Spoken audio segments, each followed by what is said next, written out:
Reliance industries ಮಾಲಕತ್ವದ CAMPA Cola ಸಂಸ್ಥೆಯ franchise ನೀಡುವುದಾಗಿ ನಂಬಿಸಿ 5,72,500 ರೂಪಾಯಿ ಹಣ ಪಡೆದು ವಂಚಿಸಿದ ಪ್ರಕರಣವೊಂದು ಉಡುಪಿಯಲ್ಲಿ ನಡೆದಿದೆ. ಕ್ಷಿಪ್ರ ಕಾರ್ಯಾಚರಣೆ ನಡೆಸಿದ ಸೆನ್ ಪೊಲೀಸರು ಇಬ್ಬರು ಆರೋಪಿಗಳನ್ನು ಬಂಧಿಸಿದ್ದಾರೆ.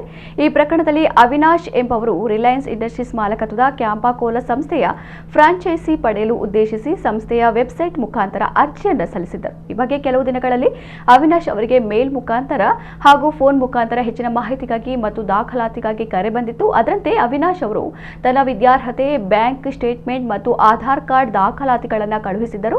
ಫ್ರಾಂಚೈಸಿಗೆ ಅರ್ಜಿ ಸಲ್ಲಿಕೆ ಆಗಿರುವುದಾಗಿ ಆಚೆ ಕಡೆಯಿಂದ ಮಾಹಿತಿ ಬಂದಿತ್ತು.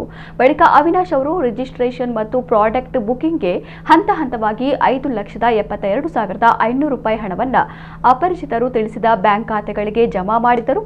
ಆದರೆ ಬಳಿಕ ಅಪರಿಚಿತರು ಪುನಃ ಹಣ ಹಾಕುವಂತೆ ಒತ್ತಾಯಿಸಿದಾಗ ಅವಿನಾಶ್ಗೆ ಸಂಶಯ ಬಂದಿತ್ತು. ಕೂಡಲೇ ಅವಿನಾಶ್ ಅವರು ತನಗೆ ಅಪರಿಚಿತರು ಕ್ಯಾಂಪಾ ಕೋಲಾ ಫ್ರಾಂಚೈಸಿ ಕೊಡುವುದಾಗಿ ನಂಬಿಸಿ 5,72,500 ರೂಪಾಯಿ ಹಣ ಪಡೆದುಕೊಂಡು ಈವರೆಗೆ ಫ್ರಾಂಚೈಸಿಯನ್ನ ಕೊಡದೆ ಹಾಕಿದ ಹಣವನ್ನು ವಾಪಸ್ ನೀಡದೆ ಮೋಸ ಮಾಡಿರುವುದಾಗಿ ಉಡುಪಿ ಸೆನ್ ಪೊಲೀಸ್ ಠಾಣೆಗೆ ದೂರನ್ನ ಸಲ್ಲಿಸಿದ್ದರು. ಪ್ರಕರಣದ ತನಿಖೆ ಆರಂಭಿಸಿದ ಉಡುಪಿ ಸಹಾಯಕ ಪೊಲೀಸ್ ಉಪಾಧೀಕ್ಷಕ ಡಾಕ್ಟರ್ ಹರ್ಷ ಪ್ರಿಯಂವದ ನೇತೃತ್ವದ ಪೊಲೀಸ್ ತಂಡ ಬಿಹಾರದ ಪಾಟ್ನಾ ಮತ್ತು ಬೆಂಗಳೂರಿನಲ್ಲಿ ಕಾರ್ಯಾಚರಣೆ ನಡೆಸಿ ಆರೋಪಿಗಳಾದ ಬಿಹಾರ ನಿವಾಸಿಗಳಾದ 20 ವರ್ಷ ಪ್ರಾಯದ ದೇವ್ ಹರ್ಷ ಮತ್ತು 29 ವರ್ಷ ಪ್ರಾಯದ ಚಂದನ್ ಕುಮಾರ್ ಎಂಬ ಇಬ್ಬರನ್ನ ಬಂಧಿಸಿದ್ದಾರೆ. ಆರೋಪಿಗಳಿಂದ 97,000 ರೂಪಾಯಿ ಮೌಲ್ಯದ 10 ಮೊಬೈಲ್ ಫೋನ್, 68,000 ರೂಪಾಯಿ ಮೌಲ್ಯದ 4 ಲ್ಯಾಪ್ಟಾಪ್ ಮತ್ತು ನಗದು 4,50,000 ರೂಪಾಯಿಗಳನ್ನು ವಶಪಡಿಸಿಕೊಂಡಿದೆ.